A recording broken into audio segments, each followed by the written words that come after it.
And buildingSMART internationally has developed a very powerful, the only standard in the world for representing open exchange of building information. A very sophisticated development.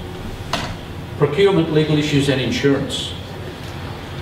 You've all probably seen the graph that says, because we're building in BIM in a multidisciplinary environment, it's of a huge advantage if we do that all in the virtual context.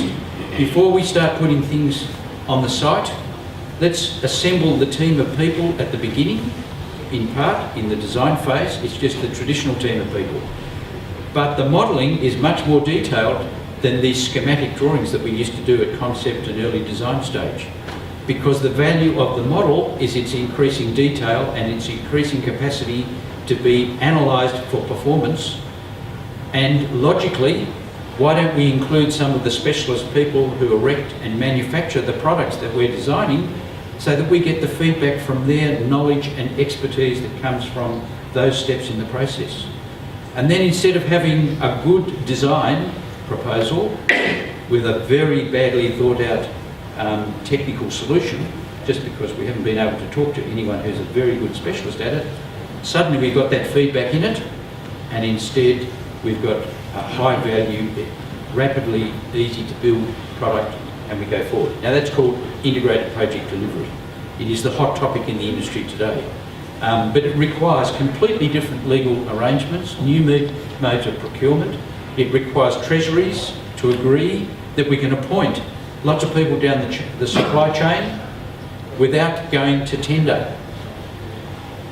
And at the moment, most treasuries won't condone it. Alliance contracting is another model, but alliance contracting costs a lot of money up front to assess that the team you've got is of the right quality and the appropriate team. So we've got a lot to do. We've got to have a new contract. There's so much to do.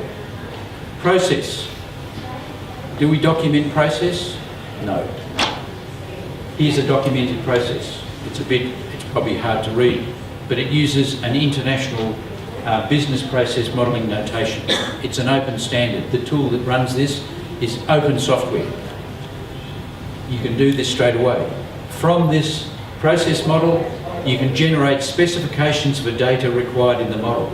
If we're going to export out of our architectural model for a thermal analysis, we need a filter, basically, that says, what is the specific information that I need for that energy analysis? I need to know where it's located on the planet. Why? Geography. Geography and climate. I want to know its exact location so that I'm at the right altitude. I want to know the planning detail. What's the context of that? What are the wall elements? What is the space usage? All of those things. But it's a very different model you'd send to the structural supply chain. So process is incredibly important. If we're going to automate and have high quality exchange, we need to do a lot of work in this area. BIM education. I've been working, in fact I've just left University of New South Wales after 6 years teaching multidisciplinary BIM courses and taking a very big interest in researching in BIM modelling. But there are something like 45 built environment faculties around Australia, and some of them are still thinking that AutoCAD drafting is the proper technology. They're in a mindset of 1960. And we have an enormous cultural change. We've got an industry that are working that need to be completely retrained. We've got subcontractors and trade people that need new types of training. I was at a conference in Adelaide yesterday with the Construction Industry Training Board. They have a program they're starting to look at what are the needs in the construction sector to support the use of BIM in the whole delivery process. So we've got to address those issues as well. Finally, what are we proposing? National pilots. I reckon it's completely mad, and I'm probably going to embarrass someone in the audience, but I stand by it. To undertake a $2 billion hospital, and it's your second or third BIM project.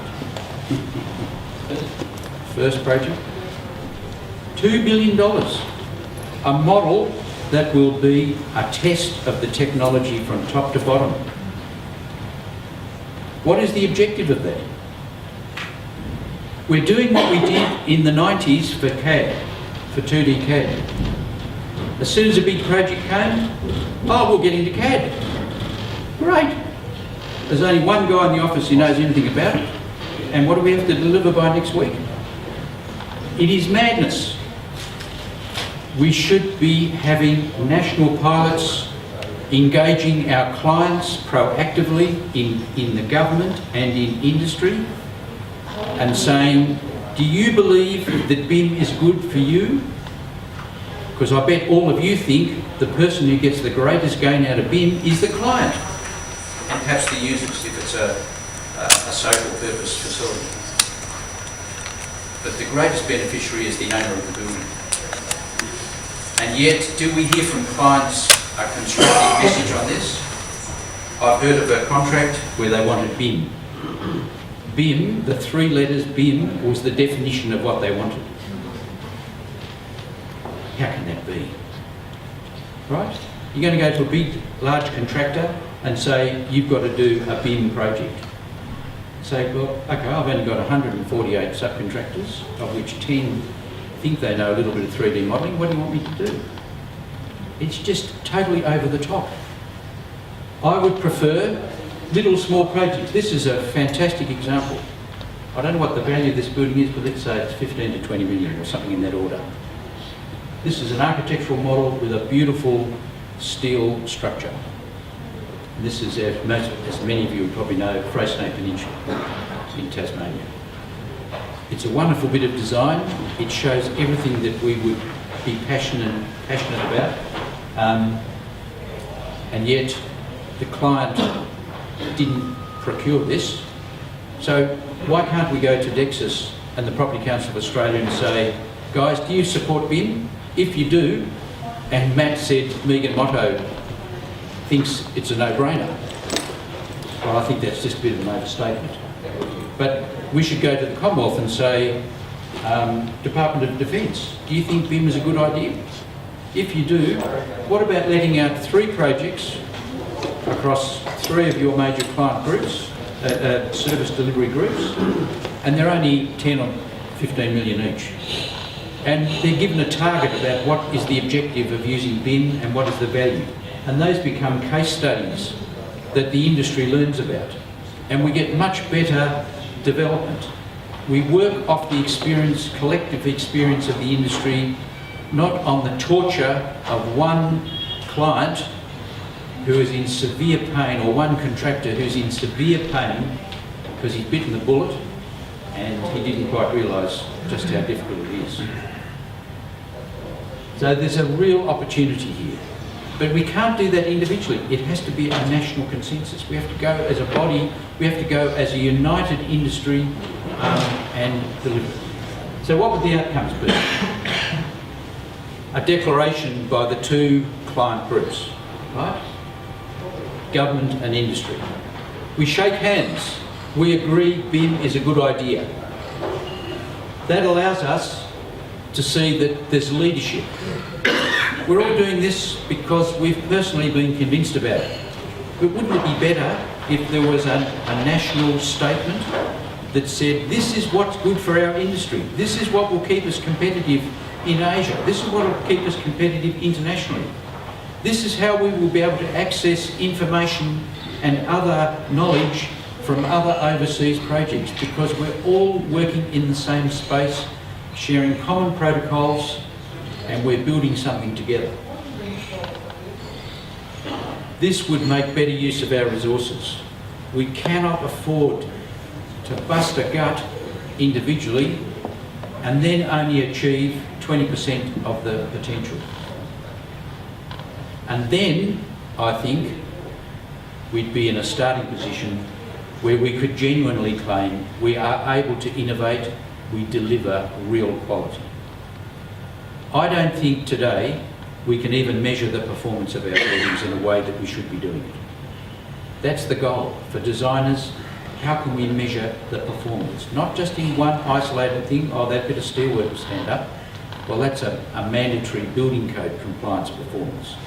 We're looking at the real statistics of environment, global environment, that make innovative buildings and architects feel proud of that they've achieved. So I want you to support this. We've had amazing response from our series. We have over 30 people who've registered already to join national groups looking at some of these topics.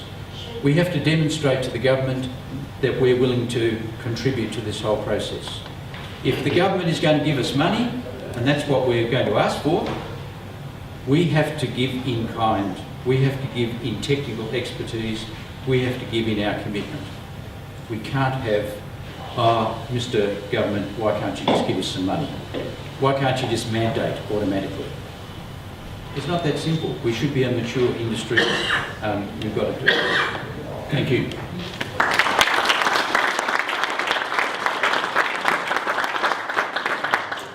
Questions, or have I run over time? What I might do, I'm sure you've got lots of questions. There's going to be equal, some other thought-provoking presentations between now and the end of the session. I might try and get John to come back up towards the end and just take general questions from the board for any of the speakers who we have, and we'll keep powering on. Thank you very much.